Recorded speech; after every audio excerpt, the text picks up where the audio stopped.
Hillary Clinton ran the most consequential political dirty trick, weaponized the intelligence community with the full actual collusion of the journalistic apparatus against her political opponent and got away with it, in essence, until now.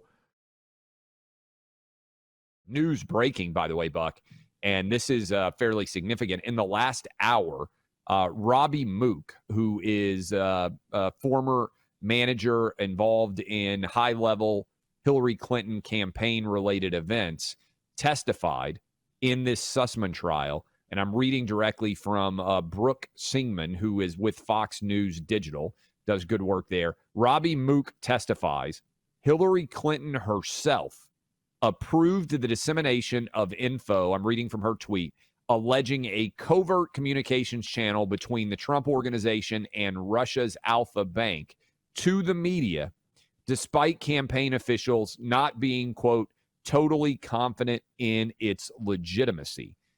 So, again, let me repeat this.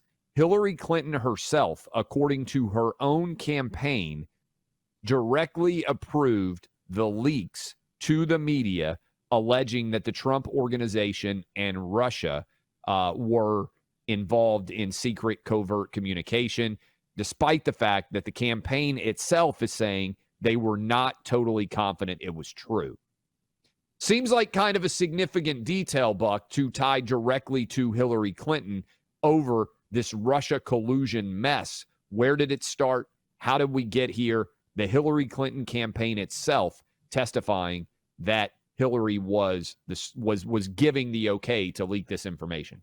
Hillary Clinton ran the most consequential political dirty trick, weaponized the intelligence community with the full actual collusion of the journalistic apparatus against her political opponent and got away with it, in essence, until now, and even got a special counsel. And I tell everybody this, they weren't able to get Trump because there was nothing to get. There was nothing there.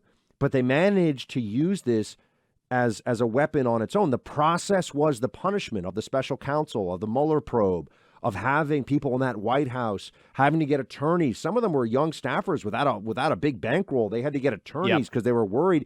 And the whole point of the Mueller probe was to just find people for the most mundane process crime you possibly could, and then have the Washington Post blast, oh, someone lied under oath. I mean, you know, they got people for lying about not doing anything, but people were terrified, and they either misremembered or they just tried to shade the truth, and Mueller just hammered them, nailed them.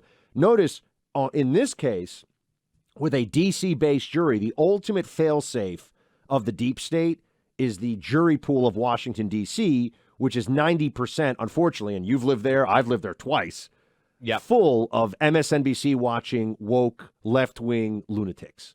D.C. is full of that. We used to call it forum shopping. Lawyers still do. If you were going to pick the best possible jury to have for this case from a Democrat perspective, you've got it in Washington, D.C.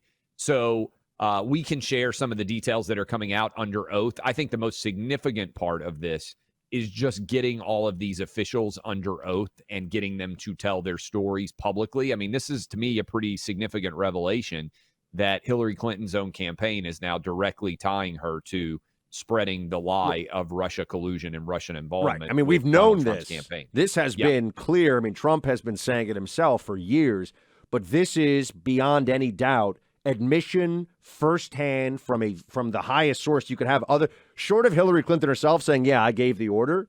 This is her top lieutenant effectively saying, yeah, she gave the order for the disinformation operation against Trump. And honestly, the Department of Justice owes Donald Trump an apology over this. Yeah. The intelligence community, which I used to be a part of, owes Donald Trump an apology over this. It's never going to happen, but they owe him one.